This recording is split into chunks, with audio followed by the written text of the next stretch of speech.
what we're doing, or at least, I think, well, depending on how far back Landra goes, more ancient than we normally go. So we're going to talk about Akhenaten and Egyptian monotheism, and we probably need to put monotheism in square quotes here for this, because although this is a topic that has often been talked about going all the way back to when Akhenaten was kind of rediscovered in the sort of modern age, lots and lots of has been written on this topic, and in some ways Akhenaten was rediscovered or found in the West at sort of the same kind of unfortunate time that people kind of started encountering Zoroaster.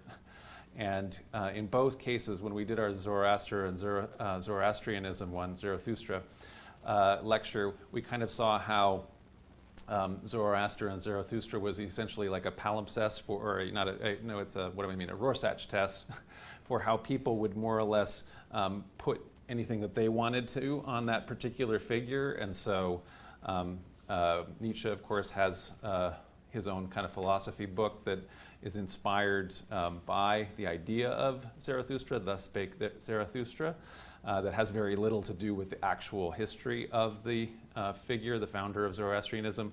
Likewise, you know you're in trouble when one of the early books on Akhenaten is written by Freud. It's not really known for the historical part. He's more reading what he wants into the topic, I'd say, than anyway than where we're at. So I was just going to start that when let's say 100 years ago, when people were in the West, when post-Enlightenment thinkers, were busily thinking about religion, they were thinking about it as a sequence of progress, where essentially people had stepping stones from the more primitive to the more enlightened, where you're starting with, let's say, a base of essentially dynamism, where you understand that there is immanent power maybe in things, and you are worried about lightning having power and all this kind of a magic, to next a sense of animism, where maybe primitive peoples are sensing that that there is sort of a force within, let's say, the animal, and you might take on the power of the wolf in order to accomplish that, something like that, shamanism, that sort of thing, to paganism, where these forces then become more anthropomorphized, more embodied. So now we're sort of thinking, well, how does lightning actually get to you? Well, maybe somebody has to throw it.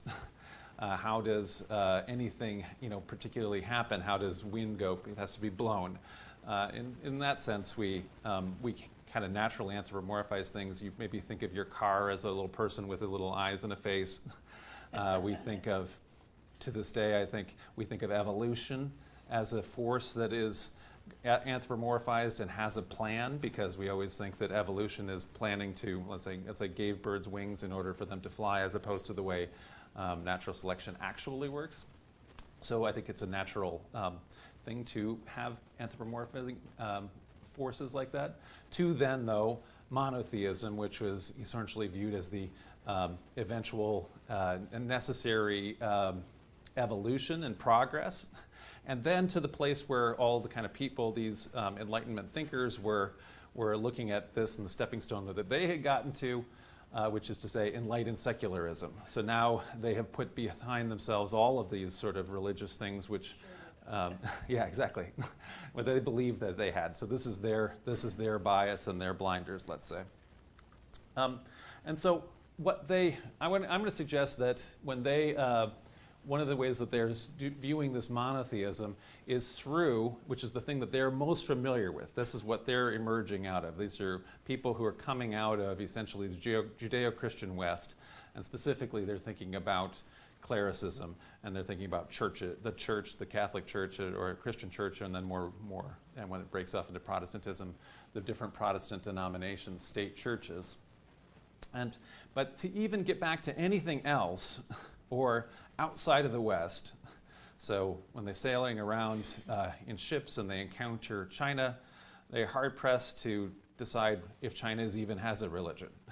Is China, it's sometimes now on modern maps, China can be alternatively labeled all atheist, or Chinese folk religion, whatever that is, or Confucianism slash Buddhism slash whatever.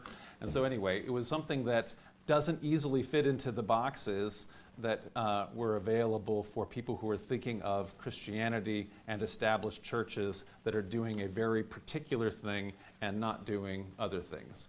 So Christianity, for example, in general, doesn't involve getting in a group in a field together and doing exercises in public, whereas that may well be a central religious practice in parts of China, right? Okay, so the monotheism itself, I think, when it is differentiating itself from earlier religions, which ended up being lumped together and called paganism, monotheism created a bunch of polemics to explain why we monotheists are right and why you pagans are all really stupid. And so these polemics, though, I'm going to argue are actually quite false. And I've told before a story of, from the book of Daniel of the polemic that exists there, where Daniel essentially is talking to, it's actually in the apocryphal part of the book of Daniel. But anyway, where Daniel is essentially talking to Nebuchadnezzar.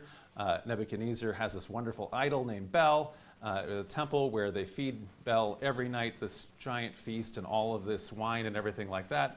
And every night they close the doors with Bel and all of that wine and all the food. And in the morning they wake up and it's all gone. And so Daniel then, who thinks that, who is indicating that the Bel is obviously just an idol, is able to prove that that it's the priests of Bel that are eating all the food and doing all the drinking. And so when that happens, they're able to, Nebuchadnezzar realizes he's tricked, and so Daniel's allowed to smash the idol and actually execute all the priests and their families. So happy story for the monotheists. But there's another story that I like that is actually referenced in the Quran, but it actually comes initially from Jewish midrash on Genesis, which is essentially to say an expansion of the Genesis story, and it's about Abraham and a polemic against idols that Abraham is encountering. So Terah, who is Abraham's father, is an idol manufacturer who once went away and left Abraham in charge of the store. A man walked in and wished to buy an idol. Abraham asked how old he was, and the man responded, 50 years old. Abraham says, "You're 50 years old and would worship a day-old statue?" At this point, the man left ashamed. So the statue's just a day old, and you're going to actually give it your worship. Later, a woman walked into the store and wanted to make an offering to the idols, so Abraham took a stick and smashed the idols, all the little idols, and put the stick in the hand of the largest idol. When Terah returned, he asked Abraham, "What happened to all the idols?" Abraham told him that a woman came to make an offering to the idols. The idols argued about which of them should eat the offering first.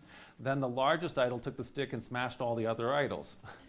Terah responded by saying that they're only statues and they have no knowledge. The statues couldn't have possibly, no big statue could actually smash all the other statues. Whereupon Abram responded by saying that you deny their knowledge, yet you worship them. So at this point, Terah, his father, is exasperated, and so he takes him to Nimrod. So Nimrod, you might remember, is the mighty hunter in Genesis. So that story gets expanded in Midrash so that he is essentially the king of kind of proto-Babylon, and he's the guy who builds the Tower of Babel in the expanded story. Nimrod proclaims to Abraham that we should worship fire. Abraham responds, well, water puts out fire. So obviously, water is more powerful. Nimrod then declares that then we should worship water. Abraham responds that clouds hold water. So Nimrod declares, well, let's worship clouds. Then Abraham responds, wind pushes clouds. Nimrod declares that we should worship wind. And Abraham responds that people can withstand wind. Nimrod becomes angry with Abraham and declares that Abraham should be cast in the fire. And if Abraham is correct, i.e. if there's a real God, then God will save him. And then, because it's literature, Abraham is cast into the fire and he's saved by God. So it works out very, very well. So what I'm going to argue here, though, is in this polemic, where we have this sense that pagans essentially are all worshiping idols and that they understand or they think that the idols are actually alive and are eating things and this kind of a thing in an actual physical, animated sense.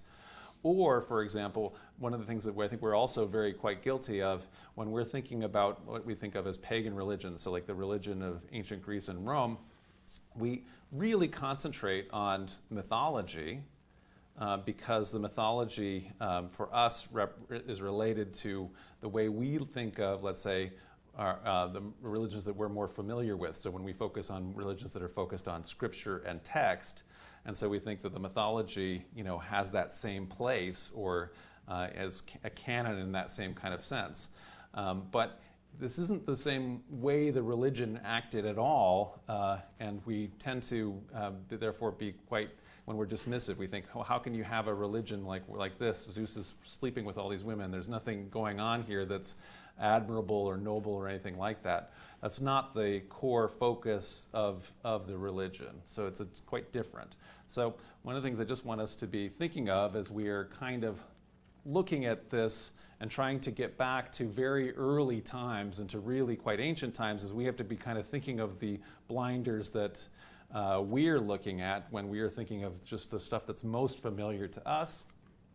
And then, as Elizabeth alluded to earlier, the blinders then also that these enlightened secularists had, which I've argued in a couple places anyway, is that they're so very focused on the immediate religion that they were thinking of, which is, and the control, let's say, that state religions and that clerics had, the control that Catholic clerics had over Europe's university system and things like that, that they really lost track of all of the different other ways that religion could function and does function outside of the contained little place, that the circle that was drawn around it in the modern West, where we say, inside here is religion, everything else outside in our lives has nothing to do with religion.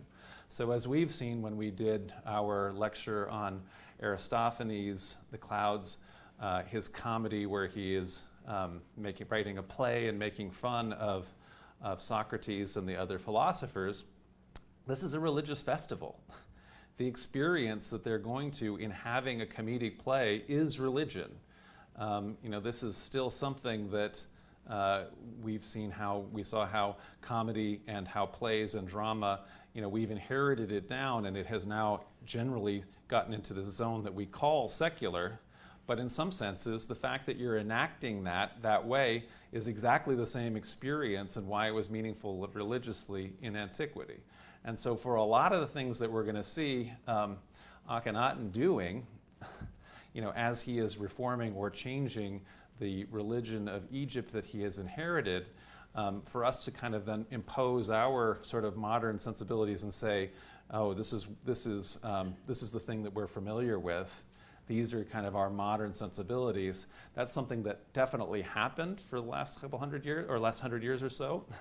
But it has led to, I can tell from the scope of all of the many, many books and everything like that, and videos and everything else on this topic, has led to all kinds of crazy dead ends and weird theories and stuff like that. So anyway, we'll try to avoid those things tonight. Okay.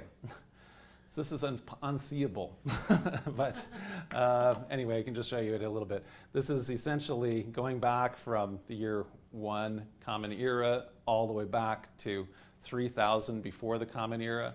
So we don't normally get so far back, but when you're in Egypt really goes far back, as also when we're doing things like Mesopotamia, Sumeria. And so we'll just show in this sort of timeline. We're pretty familiar with, once we get to Alexander, the Ptolemies in Rome, we talk about that kind of thing a lot. But then going back, there's the old, middle, and new kingdoms of Egypt. And so this part that we're going to be looking at is here in the middle of the new kingdom. And the neat thing about this, when we started looking at it, the particular era, even though we're talking about there's 3,000 years of history, the particular era that we're kind of talking about is just really chock full of almost all of the big superstars that we're quite familiar with, I think, if you know kind of the greatest hits of ancient Egypt. And so, for example, we'll talk about Hatshepsut, which is to say the famous female pharaoh. Akhenaten, who's the topic for tonight. His son, King Tut, Tutankhamun, and then obviously Nefertiti. And then also very quickly after that is Ramesses II, who is also, the Ozymandias of poetry, and also often for example, the pharaoh that, it's one of the greatest pharaohs anyway, but the pharaoh that people would like to line up with, for example, the Exodus. So if you, like me, watched the Ten Commandments a bazillion times when you were a little kid, you just think of him as being Yul Brynner. But anyway, all of that is in this New Kingdom period, and that's what we're going to cover now, which is, let's say, way past, when, here 1,000 years before that, when they're making the pyramids, right? And so already those are so ancient that the people hardly know, they don't. It's not part of what their current temporary culture. Okay. So the New Kingdom. So one of the other things that is happening right at the beginning of the period that we're looking at is there was this period of the foreign rule over Lower Egypt. And so we'll just mention here in this map, we are very oriented these days with our maps so that north is always up. But in the past, obviously, that was not the case. And in fact, I've mentioned before, we use the word oriented because that, it means you need to put the map facing east. But nowadays, of course, we actually face the map north. Elizabeth and then Shaheen. Yeah, think of Upper and Lower Canada. Oh, yeah. It's the Upper St. Lawrence and the Lower St. Lawrence. And this is the Upper and Lower Nile. Yeah, it's the same thing. So Upper and Lower Canada. So this is Upper Canada because we're upriver from Lower Canada, Quebec, which is north of us. So it's not about the map, and that's also true for Germany. So Upper Germany is up the Rhine, up next to Switzerland, from Lower Germany, which is down closer to the North Sea, the Baltic. Shaheen. Yeah, I was just going to say that the Upper and Lower Egypt is based on the flow of the Nile itself. So Lower Egypt is because the Nile flows from south to north, yep. And that's why you have Lower Egypt in the north, because that's the way the Nile is flowing. So Lower Egypt is in the north, but the Nile flows from south to north. Because it's all the water's coming from here. Yeah, so then that's why no it becomes rain Upper at all. Egypt. Yeah. And so the Nile is all going that way. It's from the up to the down, right? And so that's confusing for all of us now because we all put maps with north at the top. But that's the way it was. Okay. So anyway, there is this period, the intermediate period, right before the New Kingdom, where this section, Lower Egypt, which is to say the delta, the part where the river spreads out and has a big delta, where that and is under the control of foreigners who are called in Greek the Hyksos. It more or less means the foreign rulers. And then in the south by Nubian dynasty. And so there is a local dynasty based in Thebes, and there's actually some other local rulers having their own kind of little Egyptian dynasties. These guys, though, successfully expel the foreigners around 1530 before the Common Era and establish the New Kingdom. And then once they do that, they've adopted some good new military equipment like chariots and stuff. And so then they expand that out to kind of like the edges of wherever the Egyptian Empire ever gets at its kind of greatest extent. So they go into Canaan and Syria and Phoenicia, essentially this area of the western Levant where there's all of these Canaanite, Phoenician, Syrian city-states that they essentially overawe and make into vassals. And then from there, then they also the pharaohs then get into contact with some of these other great rulers, the rulers of Babylonia and Mitanni, which they strike up actually correspondences with. And we end up having, for our particular time period, a bunch of the letters, which is one of the crazy lucky coincidences, essentially in the period that we're going to be talking about here for Akhenaten. In his city, they have been getting all of these correspondences where the people over here, they all write on these clay tablets, and they are making all the cuneiform and everything like that, which the Egyptians are like, what is wrong with you people? And so they, at some point or other, the Egyptians are copying that all over onto papyrus. which is where we get our word paper, but it's actually made, in this case, out of the reeds, that are typed together. And so the Egyptians are switching them over to scrolls and papyrus, which they're keeping in essentially the royal archives, which have been lost. Papyrus lasts a whole long time, but that would be a really long time if we were to actually have this stuff. But the clay, survived. And so essentially they threw that all away. And so we have all these letters from these foreign kings. And the foreign kings are pretty much all writing to Pharaoh saying, you promised to give me gold. You were going to give me this gold statue. Where's more gold? Send me all the gold you can send, because the Egyptians have all of this gold. So they're just fabulously wealthy, and they're corresponding with the other kings. Pharaoh often is asking, send hot chicks. So essentially, send hot women. That's what we need for our harem here. But Where did gold come from? down here. The gold came from Nubia. Yeah, from Nubia. Anyway, so they've now expanded and had that empire, and they've started that communication. Actually, later on, we get some of the communication from the other side too, because the Hittites have saved their side of the correspondence too. And there's some very interesting correspondence from that side. Okay, so because the native Egyptian dynasty had been headquartered essentially at Thebes, Thebes then becomes now the capital of a now newly unified Egypt, the new kingdom of Egypt. And so the pharaohs of the 18th dynasty, as it's called in the king lists, attribute a lot of their successes militarily in terms of destroying the different invaders and also having victories outside of the two lands, outside of Lower and Upper Egypt, to the Theban god Amun. And they often will then name sons with their main name in his honor. So for example, a bunch of the kings are named Amenhotep, and that means Amun is satisfied. And so we have a lot of those kind of names where you have the god's name in it. It's like, for example, when we have names like Michael and Gabriel and Raphael, those all have the name El in the end, which is like Allah or Elohim or El, Hebrew or Arabic for God. There's other ones that are like Jehoshaphat, which is... Huh? Jonathan, yeah, John. So, where those kind of things, in other words, have different names of gods in them, right? Anyway, so these have the names of the different Egyptian gods. And so the high priests of Amun at Thebes have become more and more powerful in terms of court officials at this time. And Amun is kind of increasingly at this time becoming sort of like the lead god of an Egyptian kingdom or pantheon, as the different pharaohs are making this alliance with Amun and with Amun's priests in Thebes. So this is a big temple complex in Thebes, in Luxor now called, Karnak, just a little bit north of Thebes. That's you in the picture there. How tall are those? I don't know how tall. They're very tall, you can tell, right? So. How did they get them to stand up? Or did they pour them that way? So these ones are composite, right? So these ones are brick. Oh. So you can see so they're stacking them up, right?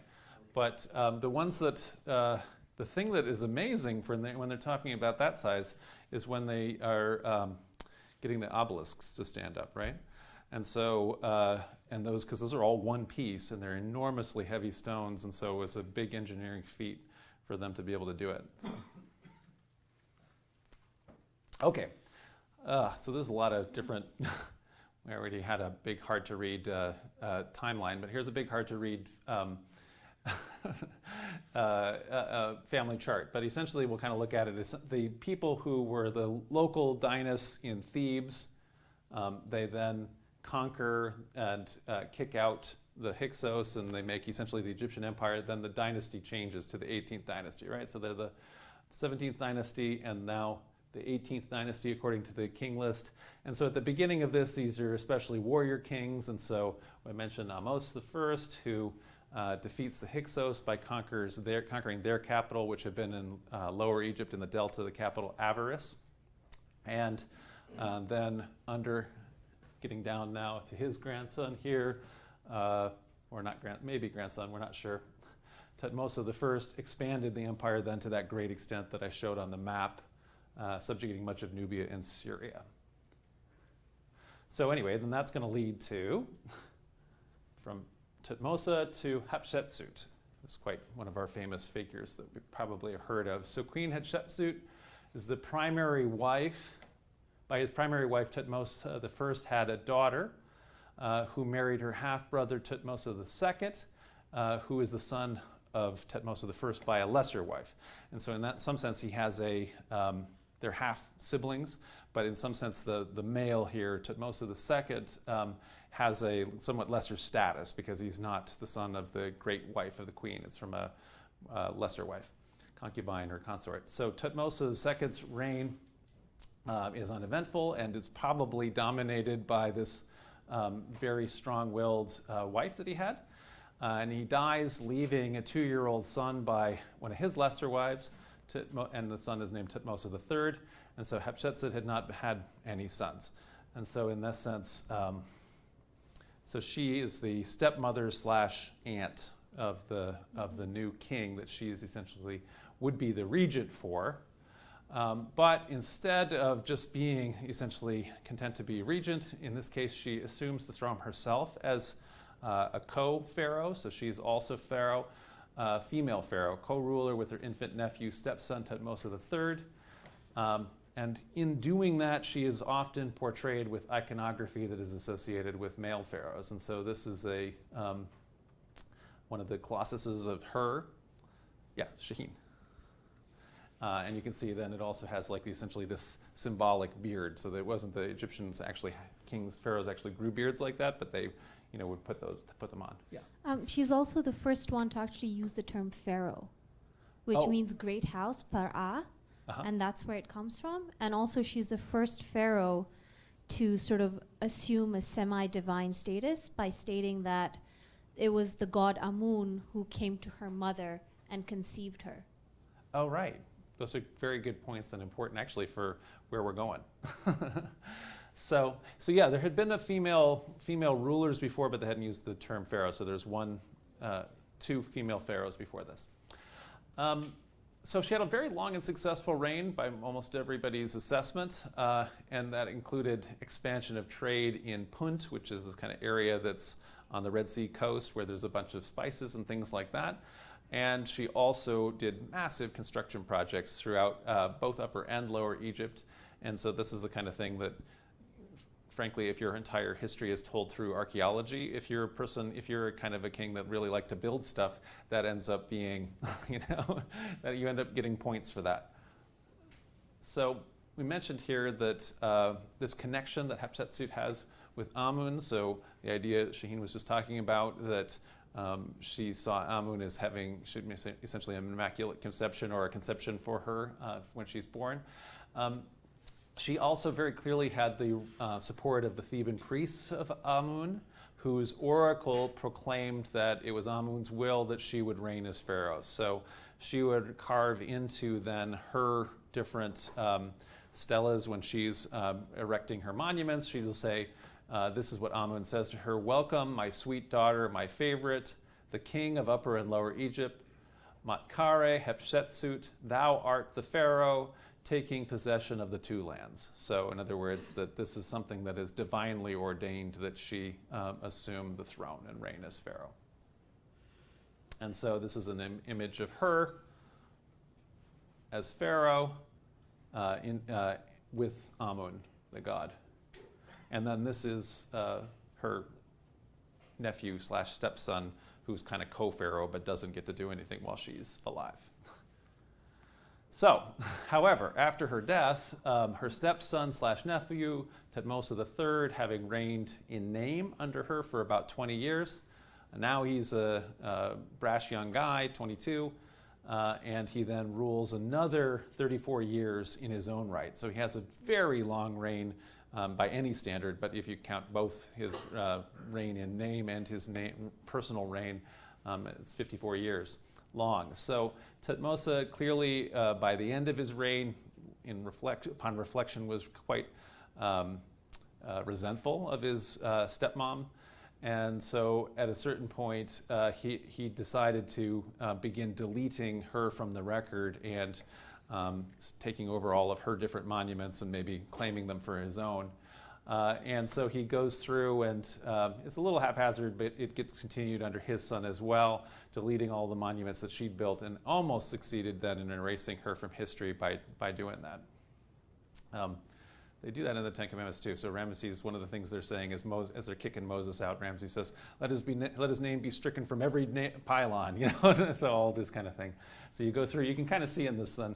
So it's hard to see. Anyway, there's a big image here. There's a little image, right? And then there's a big image here, and it's just all been, I mean, by erased, it really means it's just hacked, you know. And so, Shaheen.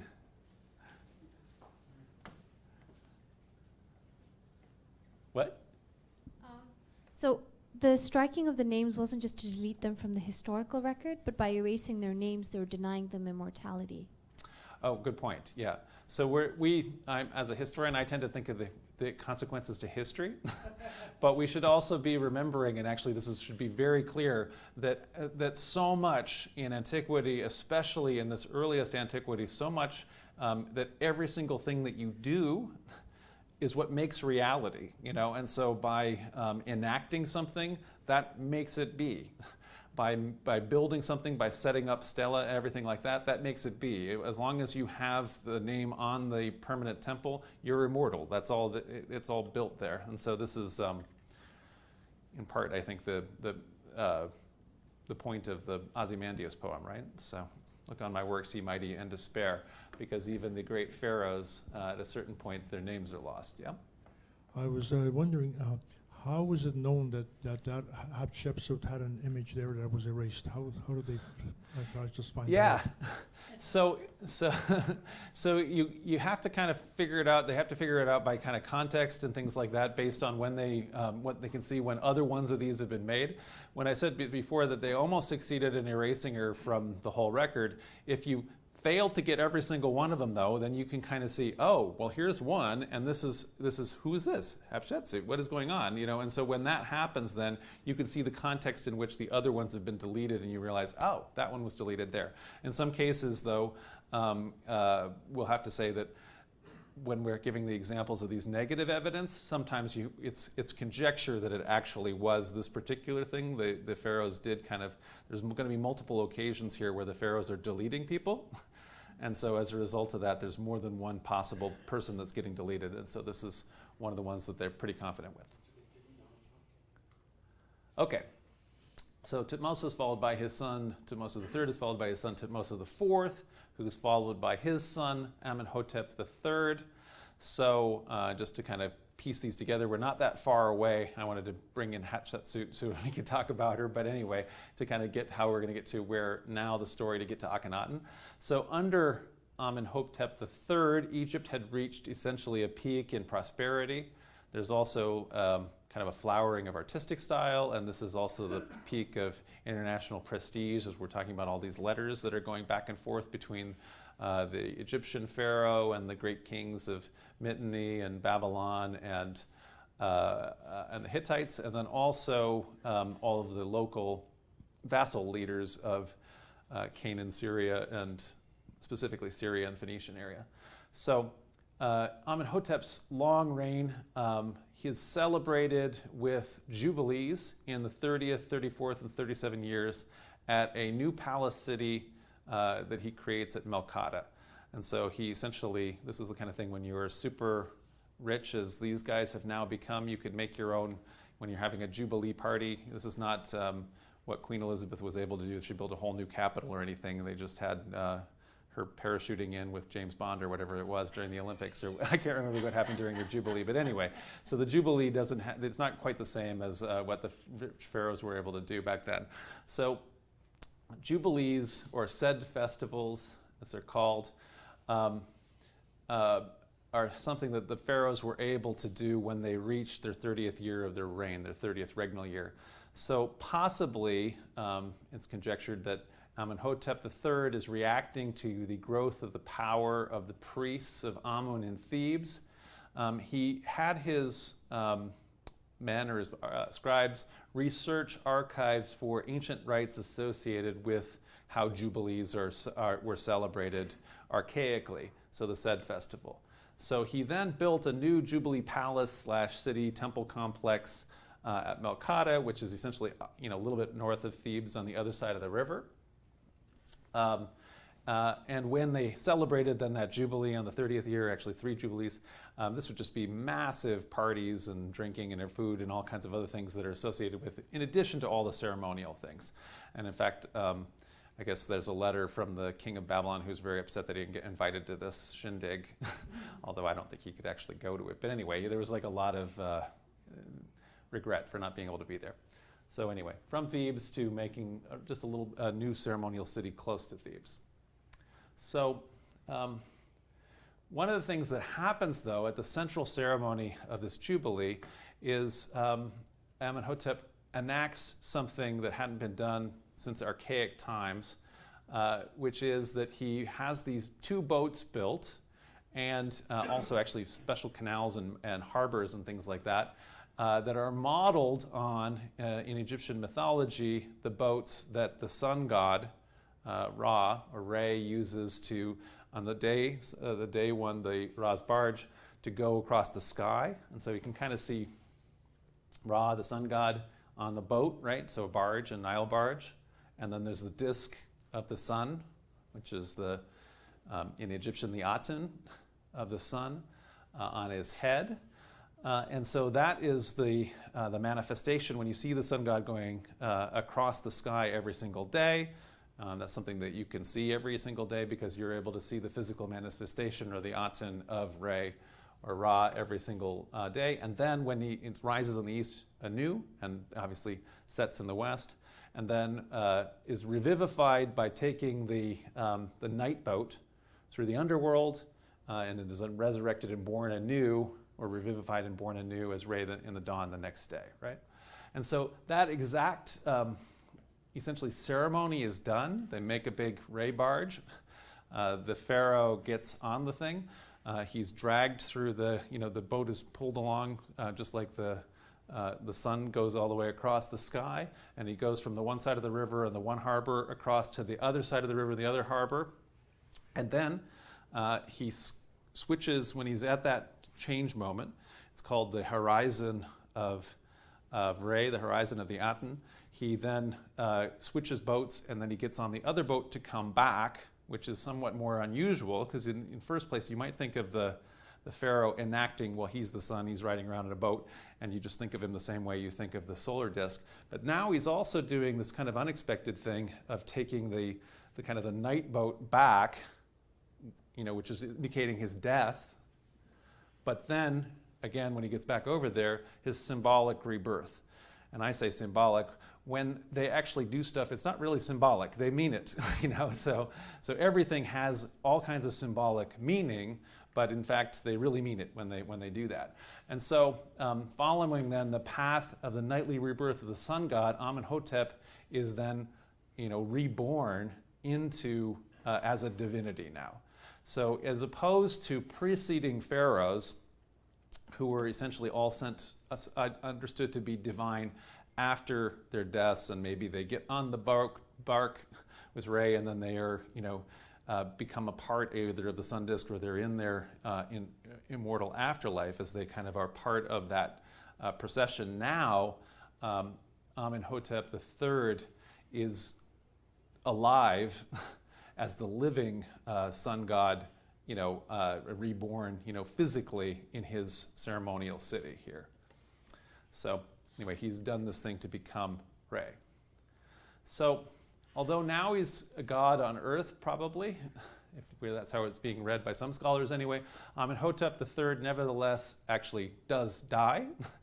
So even though you do this thing and you become a god as far as you're concerned and everybody else around you, it doesn't necessarily mean that you actually can live forever. And in this case, it worked out that he didn't.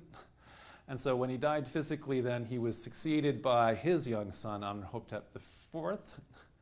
And so this is an early image of Amenhotep IV before he changed his name and became Akhenaten. So this is the character that is our topic tonight. So this new pharaoh celebrates one of these jubilees.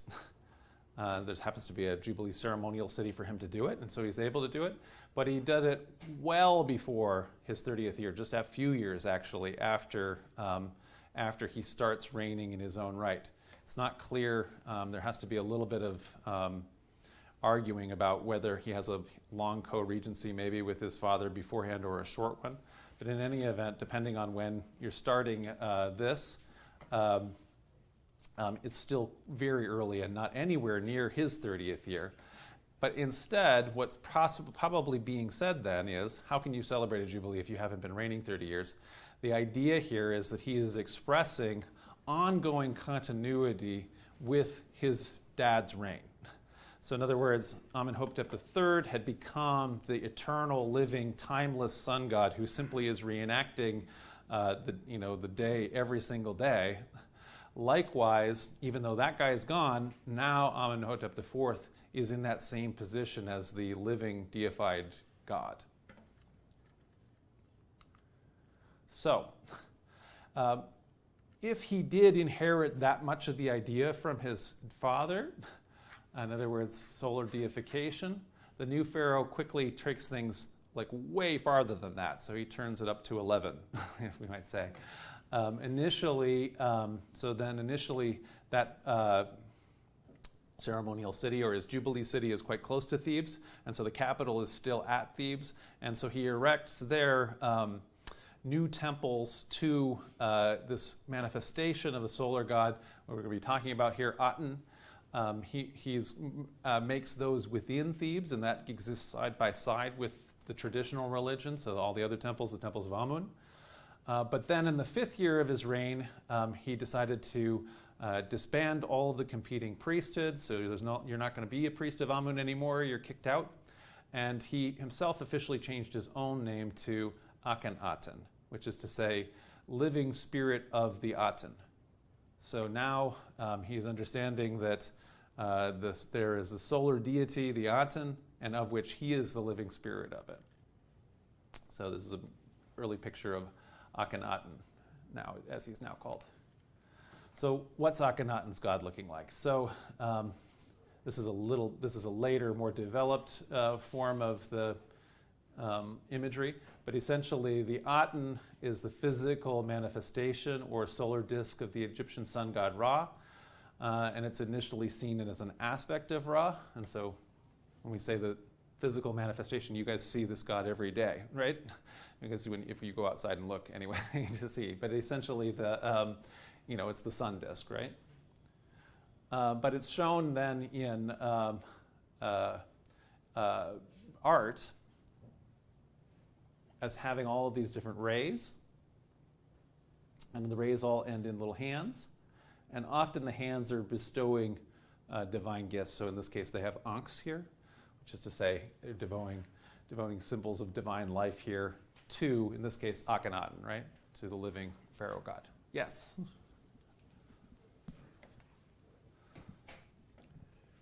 So is that a real cone head? Does he have a real cone head? No. Like a protruding skull. And so as the rays come down and you catch them with an ankh, I always wonder what those ankhs did.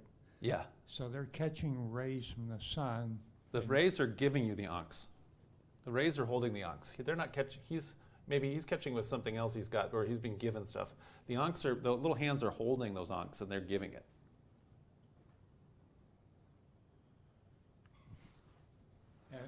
Okay. And we'll talk about the art in terms of the elongated head and things like that. So yeah, you're anticipating where we're going to go. Oh. Okay.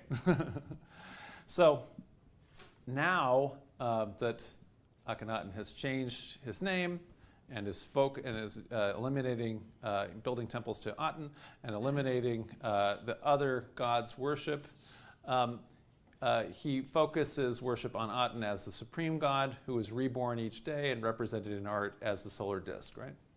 So there's the ankhs that we were just talking about. In this case, this is a different god that is holding an ankh, but it's just easier to see than the little rays that are holding them.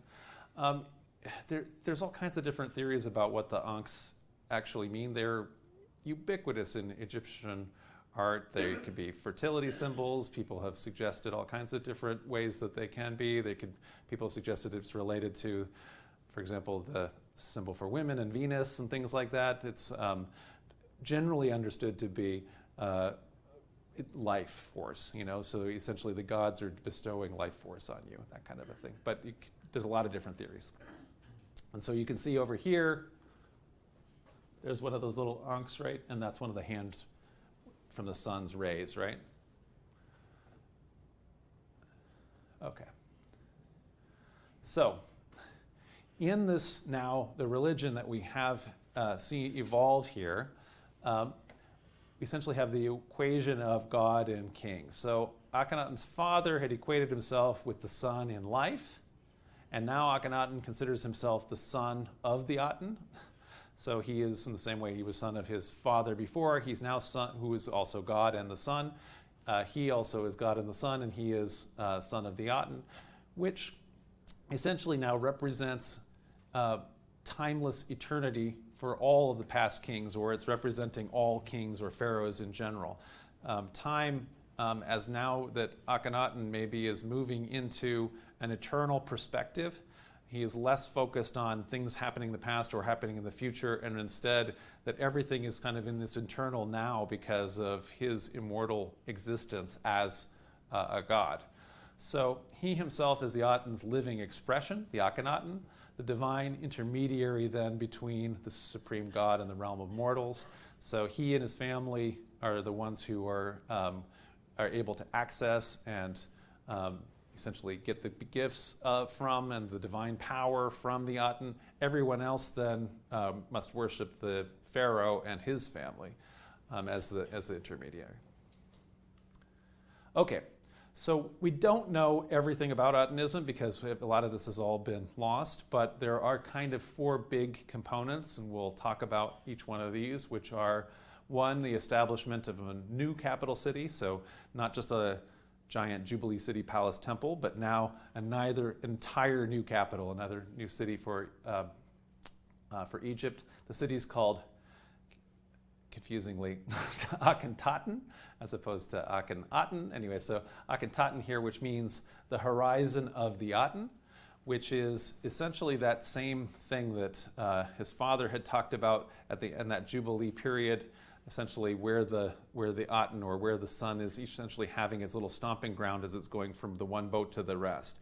And so now we have that as the center or the idea of the new capital. Two, as we were just talking about, there is a revolution in artwork, and one of the things that happens in this revolution is that the pharaoh is shown as very weird looking and androgynous, and so people comment on, we were just talking about this crazy cone head, or actually it's an elongated head, but then he's wearing a crown that's a cone. There is this emphasis now on the queen, so the high queen Nefertiti, and then also on all of the royal daughters of the couple, but then no emphasis or no representation of any royal sons, which is unusual, of course, unless you don't have any. And then finally, then we talked about here a little bit, and we'll talk about more, the persecution of all the other gods besides the Aten, and so the closing of the temples, the erasing of their names, the banning of all of their idols. Okay, so first, the capital. So bye-bye Thebes. Essentially, the pharaohs of the 18th dynasty, have done very well by this original capital and by Amun and by the priesthood. But now Akhenaten employs all of his inherited vast wealth to build a new capital named Horizon of Aten, Akhenaten, which I'm going to now from now on call Amarna, because that's the modern name. So El Amarna is what it's called now, and that way I won't have to keep saying Akhenaten at Akhenaten. So anyway, so from Thebes, which is kind of the middle of Upper Egypt, to the Middle Egypt here, still Upper Egypt, but anyway, the middle part of it, which is to say closer to Lower Egypt. So it's actually closer to one of the other old capitals of Memphis, right? Anyway, the move is naturally super enormous. It's costly, but anyway, it's also a blow to the old capital. So, yes? Does it mean all the people from Thebes were moved out to Akhenaten? So the question is, does all the people from Thebes moved? So everybody who had a job moved.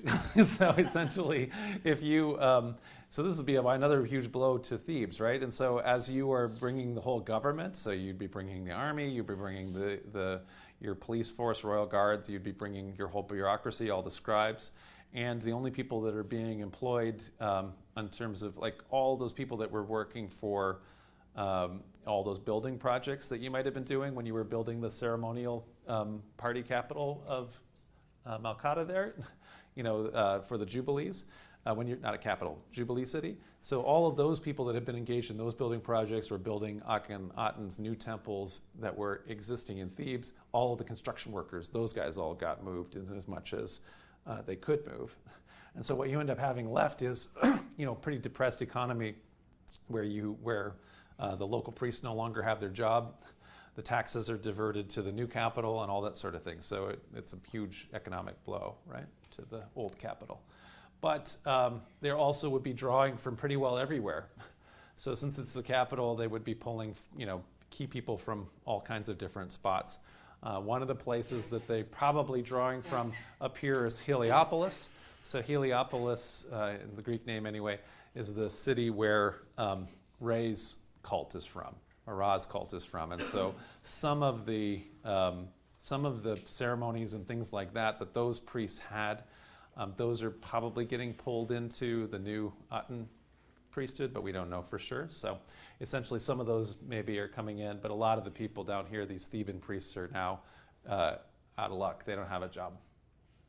So essentially, all of this kind of vast changes probably caused shockwaves throughout the whole Egyptian economy, and we know that by the end of Akhenaten's reign, from this position of very serious wealth, there's now a pretty serious collapse going on, and the letters that are coming back from all of these kings that we've been talking about where they kept asking for gold, they're more or less saying, well, you said you were going to send all this stuff, you never sent us anything, what's going on, you guys are, we don't trust you anymore, this kind of thing. So essentially, Egyptian prestige is really declining. Akhenaten isn't concerned with, let's say, any of the things that he doesn't focus on any of the things, obviously, that he's not interested in. So that includes things like taxation, bureaucracy, all that kind of thing, which he essentially delegates to other people. He's not interested in corresponding with kings outside of Egypt. He doesn't care about outside of Egypt. And so that all goes by the wayside. What he's really concerned about, obviously, is his new religion, which he is pretty much enacting every single day, from his new capital. So we'll look a little bit at this new capital, the horizon of the Aten, Akhenaten, or Amarna. The city, this is kind of a zoom in, and you really can't see the map. I've turned it sideways because of the way the map was originally shown. It wanted to be able to have north at the top in this case because the cardinal directions are important. But essentially, as the Nile is going here, you can kind of see the central city. The central focus is the royal tomb, which is the place where every morning the sun is rising.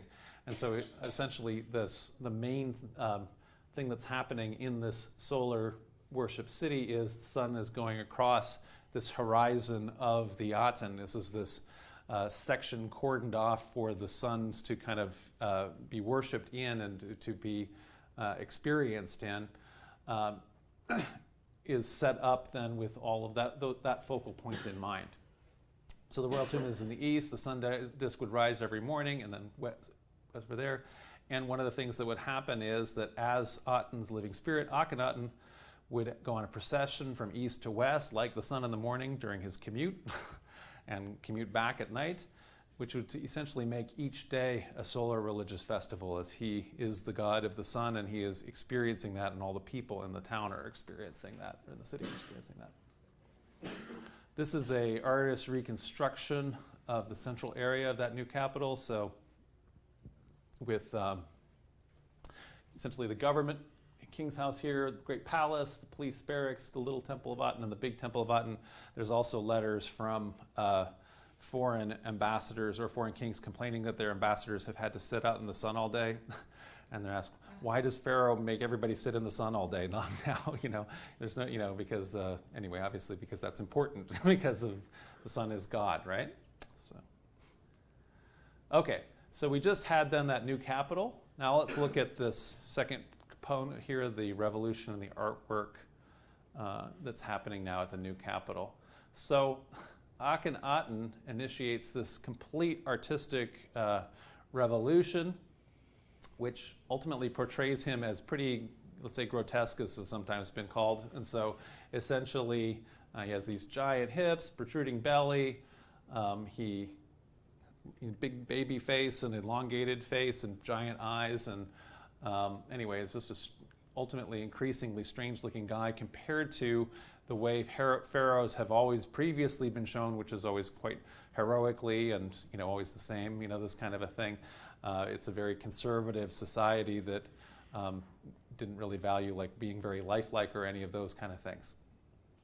So what I'm going to argue is, though, that although when this is first kind of seen by people, again, using modern lenses that we have when, in our modern times, people were becoming increasingly excited by realism, and that realism is better than iconographic ways of doing kinds of things. And so they saw this as realistic, and so they thought, well, this guy is actually being very, very honest. Nobody would want to be portrayed this way. So he must have really been, deformed or something like that.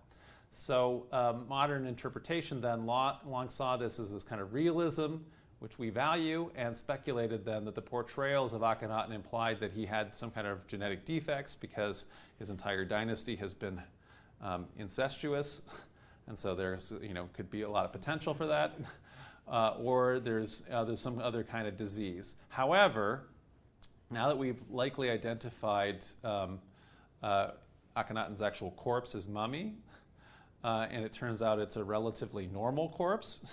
This is really one of the reasons why we haven't been prepared to identify this corpse as him before. What we can say about this corpse is that for sure it's Tutankhamun's dad. They've done the genetic tests that show that. And we can say that it's also, anyway, in a sarcophagus where all of the names were taken off, and where it's in the right place. It's all the different indications. They defaced it so that, because again, that's a heretic king ultimately went. Anyway, because people were looking for this really weird deformed king and they weren't finding it, they were overlooking this, and it was hard to describe who this actually was. But people are and we're not sure, but anyway, there's a big, strong argument that this is actually Akhenaten. So we have, Sheen has a comment.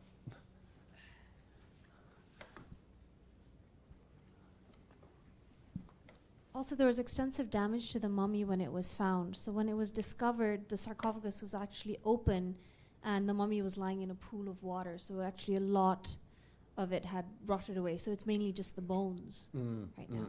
So yeah. So it made it harder to identify. Okay.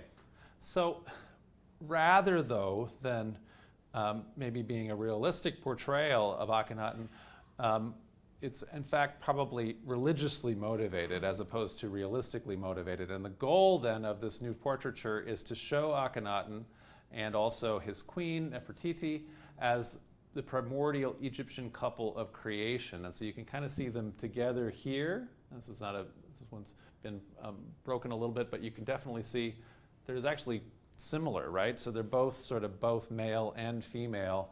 They're both sort of, maybe he's almost pregnant looking and having breasts and things like that.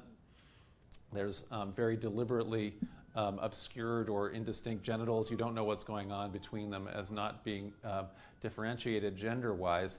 And this seems to correspond to the Egyptian theology or cosmology of creation, where there's initial primordial couple. So let's say essentially the Egyptian Adam and Eve style people, when in the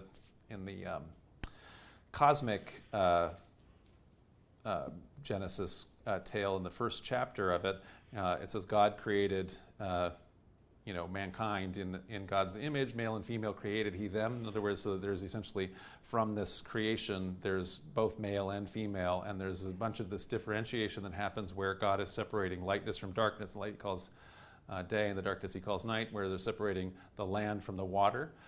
These same things happen in the Egyptian creation myth, where there's essentially these pre-existing gods or proto-gods or primordial figures who are, before there's differentiation, they represent light and darkness, but before they're separated, or they represent heaven and earth, but before heaven and earth are separated, and male and female, but before male and female are separated. And so this idea is also represented Egyptian cosmologically in something that's called the Ogdoad, which is to say the eightfold, or the divine four primordial dichotomous couples in this archaic Egypt.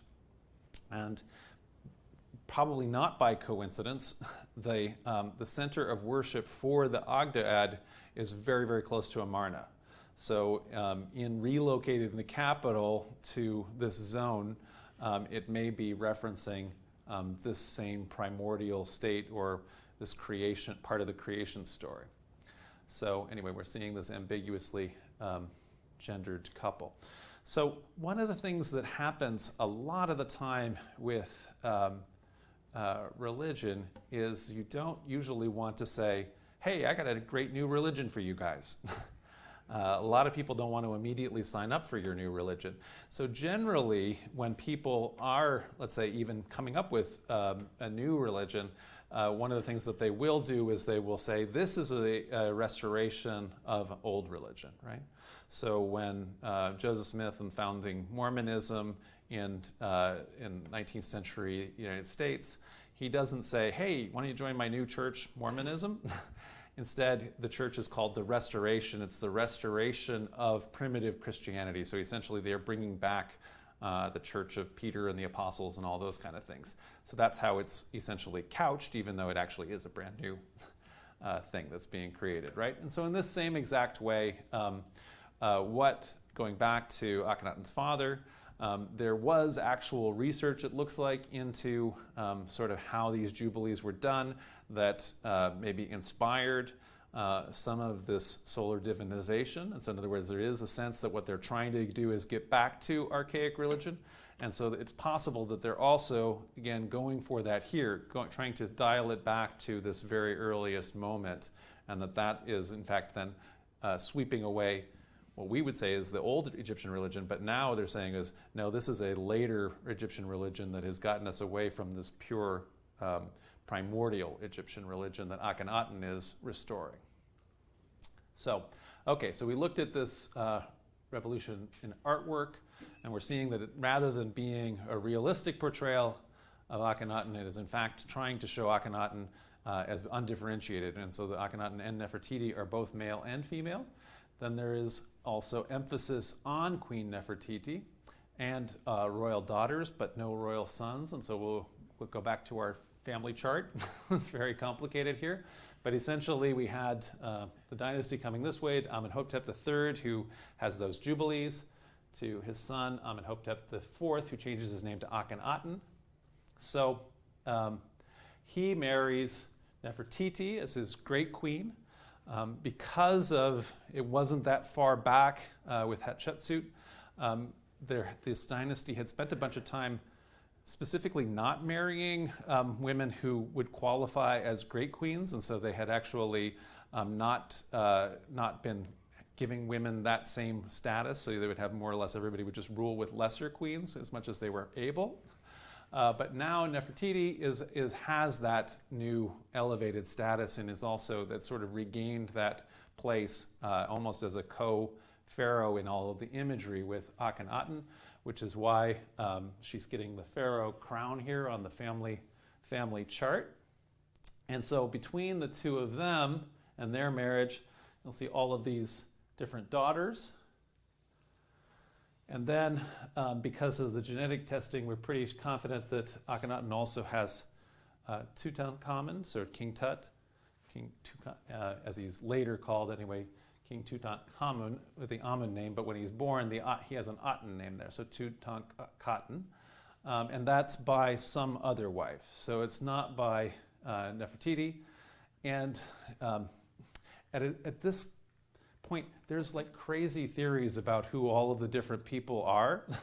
I mean, they're not crazy, but there's lots of them and they're competing, and I'm not an expert on any of those things. There's ones that I find maybe a little more compelling than others, but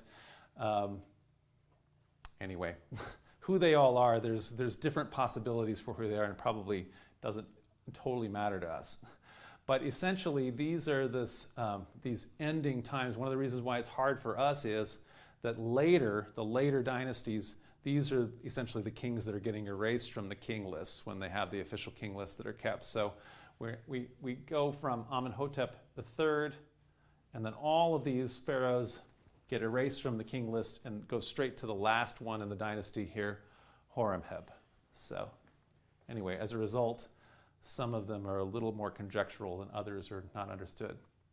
So like the early images we have of Akhenaten, where he's a pretty reasonable looking guy, Nefertiti actually is, I should say TT, we should at least have one more eye on that, is very beautiful in some of the busts and things like that we have of her in this very famous one. But also she is similarly portrayed, and they are a couple, as we've seen. One of the reasons we've mentioned is possibly this idea of this primordial duad, where they are both the male and female together. But another thing that we see is Nefertiti with all of the daughters, initially 3, but eventually they have 6 often in the artwork. And so one of the ways that this may be described, why the feminine is all around them, and they are representing this cosmic, eternal timelessness of creation, where they are both before the time of gender differentiation. The girls are possibly in the same way that the words, Egyptian words for sun ray and also for hand, are both female words. So in the same way that the Atun is male, but it's obviously the supreme god, is then interacting with everybody through these female rays and female hands. Likewise, Akhenaten, who is the living spirit of Aten in the flesh, is perhaps communicating to all of the subjects and worshippers through his female daughters here. Okay. He did, however, have a son who doesn't show up in any of the iconography anywhere in his life. But you can kind of see here from Tutankhamun's throne that some of the Amarna style stuff is surviving here. So he still has his little pot belly as part of the style in this throne image. And you can also see that there's all of these little Aten rays that are happening behind him, even though it's coming from a time period when is buried anyway after a time period after the religion has been reversed. So if Akhenaten's mummy has been correctly identified, then we do think that he has a son, Tutankhamun, and so but by a lesser wife than Nefertiti. So presumably Akhenaten's artwork then doesn't depict sons because, this is a conjecture, but anyway, because since he is the living soul of Aten and he is eternal and timeless, if there is a boy there that's his heir, that's going to take over the way he took over when his dad, who was also eternal, who then died, you're sort of reminding yourself that you've got a replacement, maybe. Shaheen's got a comment.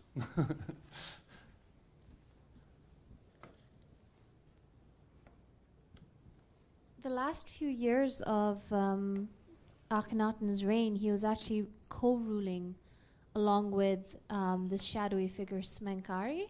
Yes. Who some people still, there's debates as to who he really was, whether he was a brother, son, or maybe even Nefertiti herself being posed as in more of a male sense. Right. So there was the co-rulership. It's probably that because Tutankhamun was not Nefertiti's child and was Akhenaten's son by his sister Ki, most likely, that's why he was sort of like left to the side. Yes, that's one of the really good possible theories, right? So we can come back here for just a second. And so we'll give one of these because it's kind of irresistible. so essentially, yes. So if the younger lady who is Tutankhamun's mother is Akhenaten's sister, which is what this is actually even showing, who kind of fell from grace, but then Tutankhamun then still is around, and so he's kind of the heir, but he's an heir essentially from a disgraced lesser mother than obviously the one from the great queen, who doesn't. That you don't tend to, that you want to always in these kind of dynasties, you always support your own kids, and you never, this is just part of the way all these dynastic stories work, and you don't too much like the nephew/stepson kind of guys. So different possibilities are that Nefertiti, for example, because in all of this iconography, she's more or less becoming male/female, and because we aren't that far from having female pharaohs that are in that kind of guise, it's possible, for example, that she is, this character here, Smenkare, who is not very well, we don't know too much about otherwise, but she could have, they are busily changing their names, and so now as she may be, if Akhenaten has either gone mad or he's not able to rule or function, he's got a co-pharaoh. Could be that co-pharaoh is in fact his wife, who has now taken a new male name and is actually ruling. And if that's the case, one of the other things that is possible and is theorized is we've got this sort of crazy letter that the Hittite king has gotten from a queen of Egypt. And it's a high queen of Egypt. It's the queen of Egypt. And so the queen of Egypt is more or less saying, I don't have any, my husband's dead, I don't have any sons. I'm not going to let any one of my slaves, essentially everybody is below me, and I'm not letting any one of them become pharaoh. But I've heard you have plenty of sons, so send me one of them, and I'll marry him or whatever, and then he'll be the pharaoh. And so essentially, the Hittite king is like, that's crazy. No one ever even gets to marry an Egyptian princess. There's just no way that that's happening. You must be, this must be a joke that somebody's writing, and whatever, he sends that back. She writes him again and says, what are you talking about? Are you nuts? Would I have admitted this whole scandal? Essentially, this is shameful that I don't have an heir and things like that. Send me one of your sons, because I'm going to make him be pharaoh, And so he sends one of the sons, and then somebody assassinates him, probably. And so it's possible then that this queen, we don't have it named because essentially what we essentially have is the Hittite vocalization for the great wife of Pharaoh, as opposed to knowing the actual name of whoever is actually writing him. And there's a couple different theories. One of the theories that people have is that it's Tutankhamun's widow, but it's unclear why, if she wasn't as great. She wasn't really the great queen, and so it's not, it could be. Anyway, we're not sure. That's one of the theories. So it could be her, but it also could be Nefertiti now in the guise of now ruling in her own right as a pharaoh. So I just mentioned there's a bunch of theories, and so that was kind of a fun one. Okay. So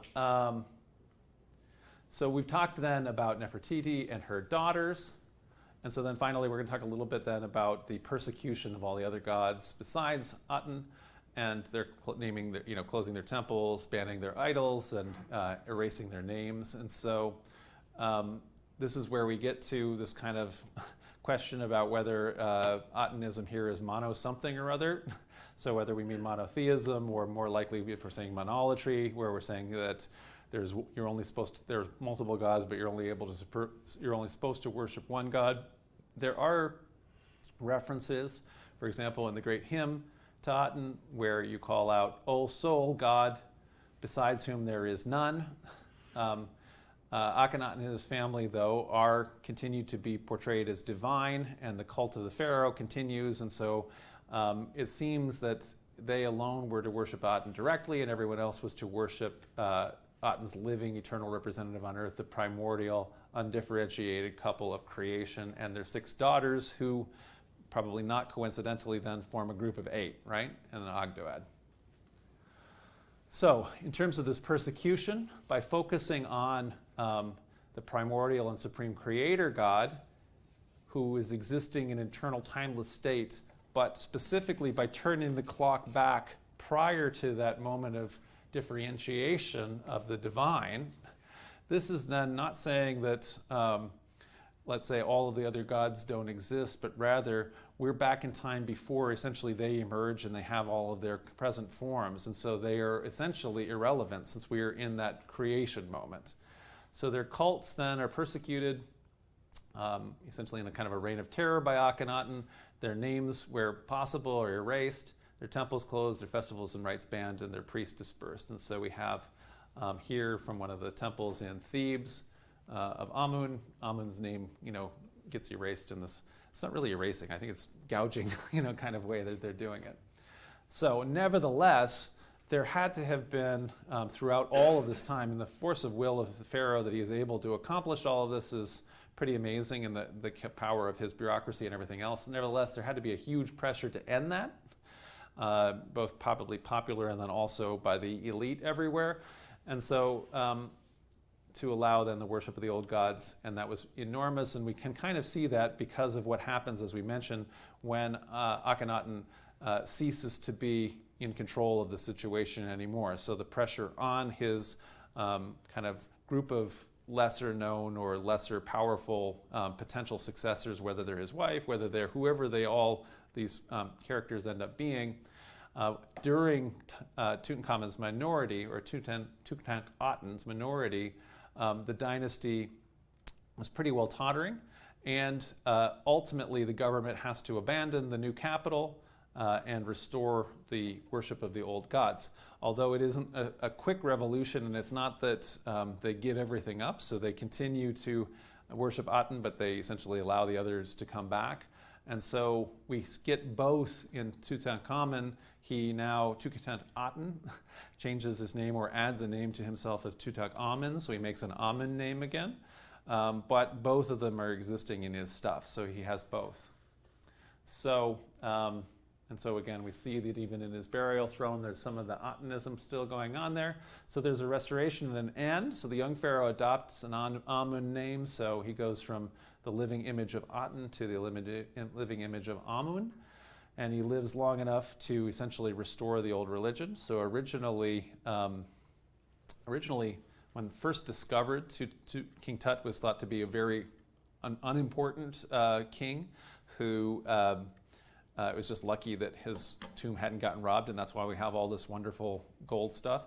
In fact, actually, because he reopens all this stuff, he builds all kinds of monuments, and there's all kinds of different ones of his images. He was much more important than he was initially given credit for. However, he does die quite young in an untimely way, and so there's also lots of different theories about how that could be and whether he was killed and this sort of thing. He's succeeded initially by a granduncle of his who is the Grand Vizier, a guy named A. And then, after a little bit of a short rule by A, another court official, the army chief Hormonheb, takes over the throne, and he ultimately is then the last of this dynasty. So when the dynasty collapses, when it's replaced by the Ramessid dynasty that is the next one, the 19th dynasty, these Ramesses guys, the new dynasty essentially dismantles the various temples that had been made of Atun. They take all the little bricks and they use them in new structures, and so they've had to have been reconstructed in different ways for archaeologists to find all this stuff. And like I mentioned, they get taken off the king list even. So in the new fiction of how the king list is written, which is now the new reality, because when things are written, that's the way it is, Hormonheb then is said to have succeeded directly after Amenhotep III, and so all of these other, Akhenaten and Tutankhamun did not exist. So it was only then these spectacular modern finds that proved that otherwise, so that their immortality has come back, and they're functionally among the most popular. I guess Tutankhamun is probably the most popular or most common popular pharaoh, and then probably Akhenaten and Ramses are right up there, both of them together, maybe. So Ramesses II is very popular still too. So, so having kind of gone through that history of it, oh, you have a question, Robert? No. Okay. So what about questions of this connections with Abrahamic monotheism And so, for example, Ramesses here, who I mentioned as the three kings down on the list, is popularly portrayed here by Yul Brynner as the Pharaoh from the Exodus story, with Charlton Heston being the Moses from the Exodus story.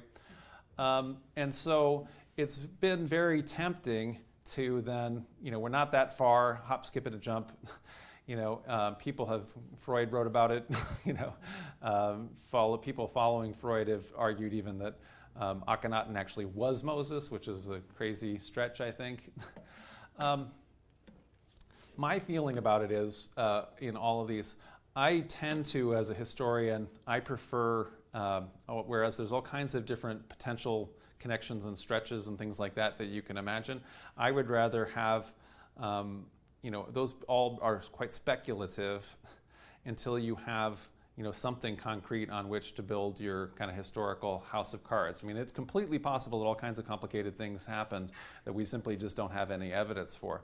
But to my thinking, the actual composition of the Moses stories is actually now so much further in the future that you'd be hard-pressed for this to actually be carried in oral tradition, because it's not poetry, it's not these kind of things, to have brought it all the way from this kind of time period.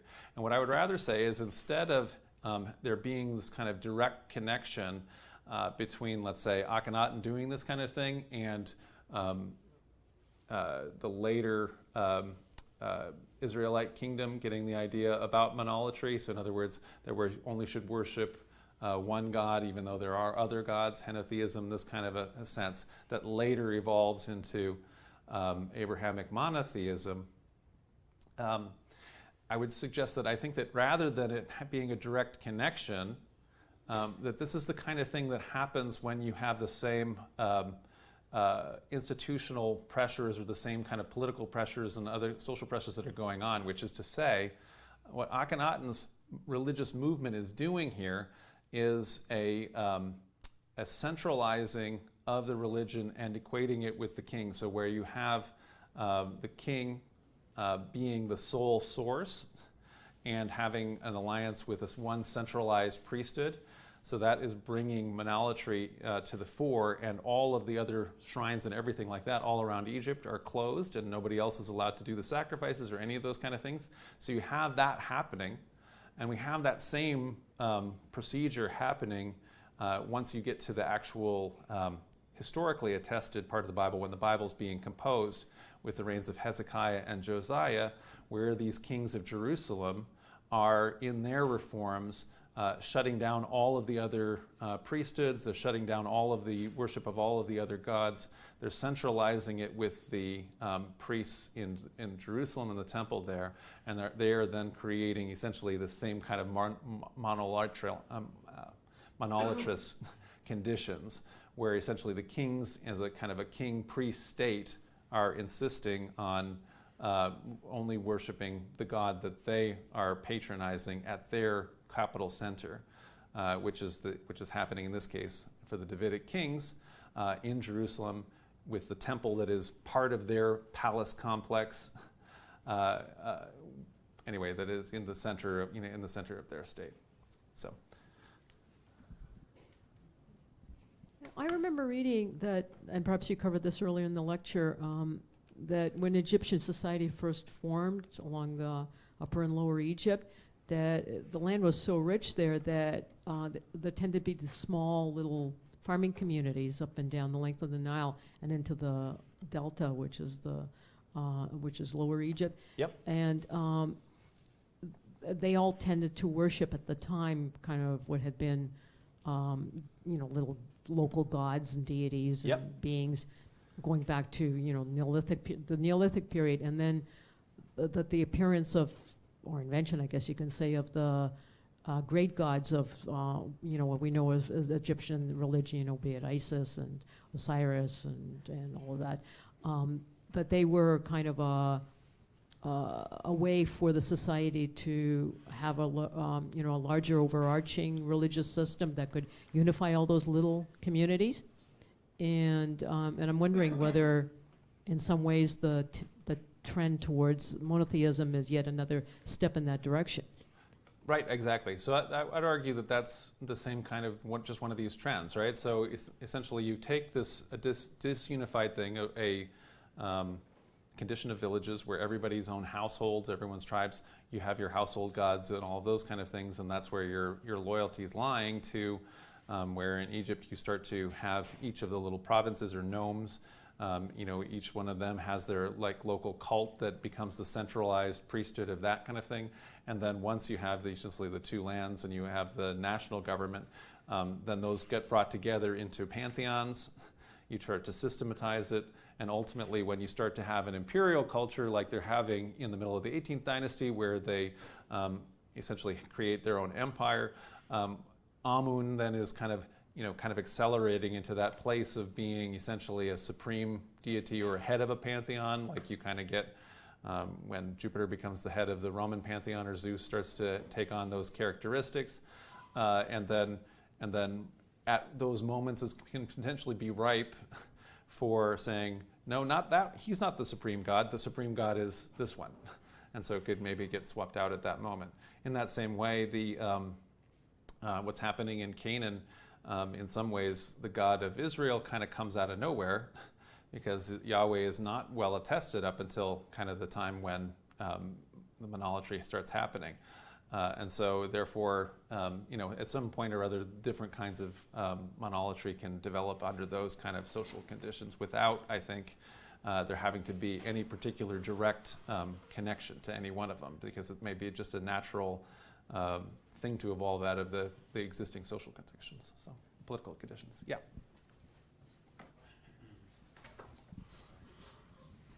I just spent a semester studying the Italian Renaissance. Oh yeah. In Florence. How exciting! You were in Florence? I was in Florence. Yeah. Wow, neat. And I noticed during your talk, there were a lot of similarities between what the Egyptians were doing and then some of the symbolism, like the change in art from a Byzantine style to more of a humanistic or realistic change. That was kind of the same way that the Egyptians went from the alien looking to the real looking type of thing. And also when you were talking about how everything looked female. Yeah. So I think it was the same during the Renaissance, how, what are they called? Abstract ideas. Because of the language, took on a feminine form. So like Mother Nature, everything is feminine because of the language. And then just the final comment about how, in Catholicism, they don't have multiple gods, but they started using saints and creating saints to promote the economic or the political aspirations of individual popes or whatever. So I think it's kind of the same thing for Egypt, where they were backing certain gods to try and get support for what they were doing. Yeah, good comments all. So the, in terms of your comments about the art, so I'm not an art historian, but that is thickened in terms of all of the different books that I've been reading about this topic, which is to say there had been all sorts of artistic developments that are kind of leading up to this moment, because Egypt is getting richer, and so there were several discernible styles that were before you get to this kind of Atenist break that included just things being done more opulently and this kind of things. So there is a bunch of things about the Atenist stuff where they do seem to be doing things that are, something more real, because they're still very stylized in kind of a completely new way, right? So they have these elongated fingers, they have, big baby faces. There's all kinds of things that. That's the same in Byzantine art, they have long fingers. Right, yeah. Yeah, it's just like they do in Byzantine. And so in that sense, so that what they're moving here in Atenism, although it was initially identified as being more realistic, let's say, than the stiff kind of thing that Egyptians were doing, it's not necessarily realistic, but it's new, in a bunch of other different ways. And one of the explanations that one of the art historians in an article I read was having is that an interesting thing that's happening is that things that otherwise would have taken place just in a moment and you would never see it, so like a priest is doing something and you see a little bit of the incense is coming off or whatever, or like we're saying with the rays, you're actually seeing this moment when the rays are on you. or any number of things where essentially the time, as like a state of timelessness, is suddenly suspended. Because again, they're maybe trying to emphasize that maybe theologically. Sorry, one more comment. Yeah. It was interesting that the rays of the sun were passing things down, because in like the Annunciation of Mary, it depends on the art. Sometimes it's rays that are coming down that are focused on Mary's heart. Yeah. Sometimes it's with a dove. Yeah. That's like representing the Holy Spirit. So it's kind of right. It's an odd connection. So how do you portray divine power, intervening or as an intermediary? And so there's there's a couple different ways that you can do it, and that's a neat parallel in terms of how that worked. You had trying to dial back here. Oh yeah. So one of the comments you made about languages that have gender. So when nouns have gender in English, we don't have this, right? For the most part. I mean, we talk about ships and cities and things like that as female or something like that, but in general, it doesn't exist. But if you are in a place where you mostly are only speaking your language, you tend to immediately, I think of every single thing that, more likely you think of it just as that's how let's say the feminine and the masculine is, because it's part of the way you're processing the language. And then finally, I think it's a very good point in terms of this about the saints. So this argument that kind of monotheists have had, where we, let's say, argue against people who we're calling polytheists, and actually Muslims call Christians polytheists,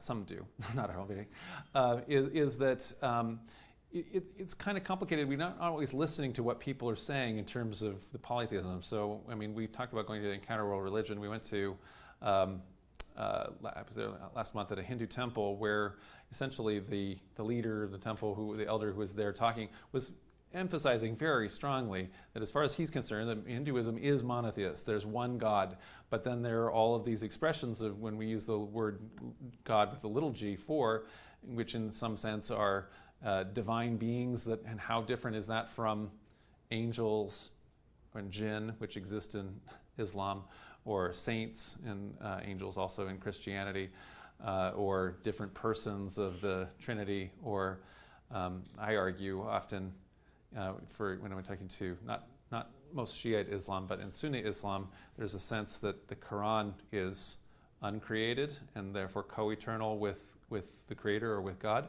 And so as far as what that means in Christianity is that the Quran is a second person of the Trinity or duality, as far, in other words, because the Quran is therefore eternal and is therefore God, as far as that's what, anyway, from a Christian theological perspective, and so it would undercut, let's say, the normal emphasis on monotheism. But anyway, what my main point here is that in general, we tend to not be listening to, and we tend to be defining these based on our kind of what we emphasize as most important through these kind of polemics. So, yes, no, it was yours, and then Valerie. You can have her first. It makes sense. Yeah, no, you had your hand up first. I'm sorry. So I was just thinking about the idea with the rays and there being the feminine, the hands are feminine. Yes. Along with this transition from very stylized Egyptian pharaohs into something more androgynous and very, at the same time, feminine. Yes. Right? And I was thinking about how Akhenaten, he's embodying a male sun god. Yes. Right? So I was just thinking that combined, like you've got creation happening repeatedly. Yeah. So if the sun god is sending down his rays, they need to be going somewhere, and it makes sense to be going somewhere feminine. Yeah. To kind of create that every day, right? Good point. That's and like you say, it's enacted in the artwork, but it's actually enacted every single day. So this is the real, because essentially the temples are all open air. You're seeing it. You don't have to wonder if you're in Egypt if it's going to rain that day, because it's not. So as part of the prayer, it's the great prayer at the hymn to Akhenaten. One of the things that to Aten, not to Akhenaten. One of the things that is sung to Aten is, oh, Aten, as you've created everything, you have wisely made it so that you've divided how you bring the waters to the world, right? So out beyond the two lands, beyond Egypt, you use the heavens to give water to the lands. But here in Egypt, you don't use the heavens. Here in Egypt, you've appointed it so that you use the underworld. So because they have the annual inundation, where they get their water from is the Nile floods, right? And so essentially they understand like the entire universal cosmology based on the fact that where they're living in Egypt, right? And so it's an interesting idea. So Valerie. Yeah, just besides the Hindu case, another that springs to mind readily, and something you've covered a lot in previous lectures, and stop me if you also covered it earlier in today's lecture, but the Greek case where they had the rich pantheon of different gods, and then eventually by about the 4th, 5th century BCE, figures like Plato were talking about kind of like a single principle that was more kind of ontological in their case than let's say centered in in the example of a ruler. But it's curious that in his famous book The Republic, he also uses the imagery of the sun to represent that single principle. That people who don't know about this, he imagines them in this cave, and then some few of them have gain an understanding and enlightenment, so to speak. They exit the cave and they see the sun, the good, the form of the good, So it's a curious parallel example for slightly different reasons, somewhat different reasons. So in like you say, in kind of advocating for his own kind of proto-monotheism, Plato here, is using the sun as an analogy anyway. And that's one of the things I was kind of thinking of, if you are, let's say, if you have been raised in a polytheist society where you're thinking of all of these different forces, so for example, Zeus is up in the clouds throwing lightning bolts. That's not as big a thing in Egypt, right? So you can imagine why in Egypt you haven't come up with, lightning bolt god as your main god. As you're kind of looking around what it's going to be in Egypt, Nile's a pretty big choice you could pick, but then you could also look up and that could be another choice. So that was so coming up with the sun as the central god is something that happens multiple places and multiple and just one more little thing.